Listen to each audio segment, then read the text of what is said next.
What if I told you the real difference between rich and poor is not how much money you make, but it's how you think about money? In this video, I'm going to give you the 5 things that the rich do differently that made me change exactly how I manage my own money.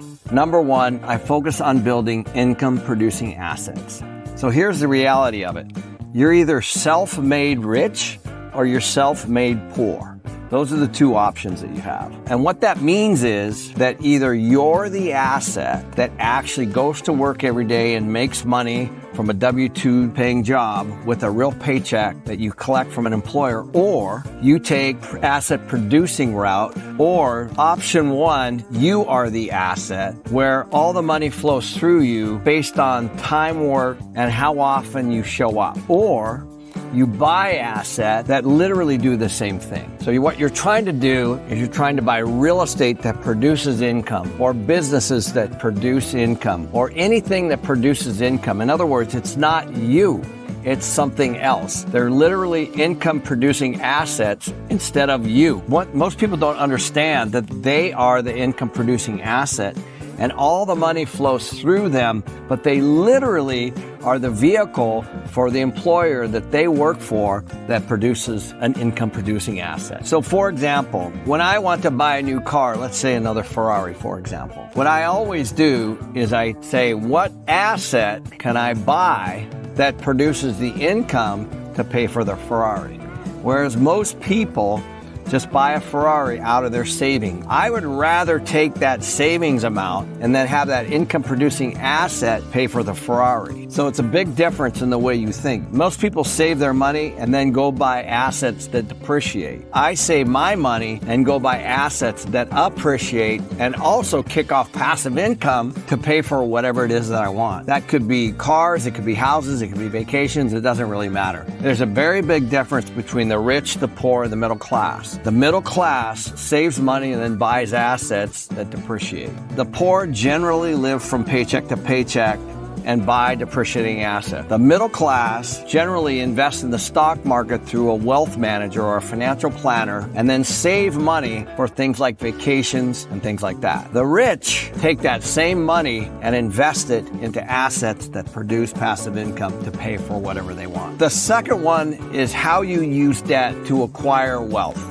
So what does that mean? So first of all debt is other people's money. So as people put their money into a bank, it becomes a liability for the bank, and then the bank lends it to the rich people like myself. That's exactly how I grew my portfolio to over 10,000 apartments. And we currently have about $750 million in debt paid for over 10,000 tenants. So all of my tenants currently pay for the mortgage payments on over $750 million in debt. Once you understand that all money is debt, and then all you have to do is fix the interest rate to hedge inflation and then have other people pay it off, you can get exponentially wealthier with this strategy. And most people, what they do is they save a bunch of money and then they pay cash, or they use high interest debt that's floating. Poor people generally spend, then try to save. Rich people generally save and then look to spend. But the money that they save, they invest first into cash flowing assets. So poor people have it. They have habits like using credit cards that are over 20% that they can barely keep up on or pay off. They typically finance things like vacations and fun and clothes on credit cards, and they never ever get out of debt. That's what we consider bad debt. Good debt is debt that you use from a bank or from a life company or from a pension company to invest in an asset that somebody else pays off. And that's the biggest thing. Poor people get into debt and they pay things off. Good people get into debt and other people pay them off for them. And in addition to that, they produce cash flowing assets. The third one is around tax. Now, tax will be and always will be the number one expense of your life. Most people people work until about April or May of every year to pay tax, and then only the remaining year is it actual real money back to them. Most people are paying 30, 40% and even sometimes higher in tax when you add everything up. So the number one skill for every business owner and every person is to understand how can you minimize legally the amount of tax that you pay each day, each month, each year. That's the number one thing that you need to understand. And everyone can do this. So the main reason why I don't pay hardly any tax at all is because I buy real estate. So the government gives me tax incentives and tax advantages for actually building and owning rental housing for people.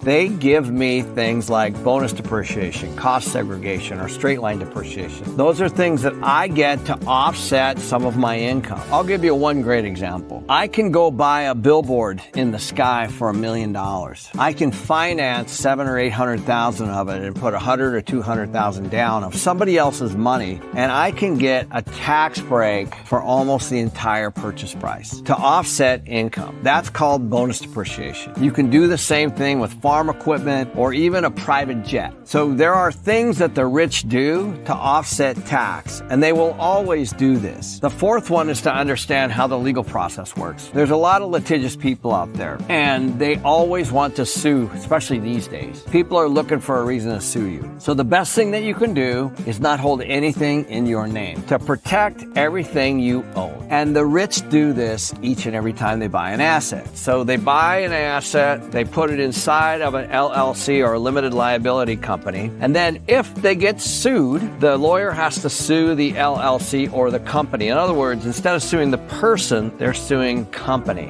That's a big difference.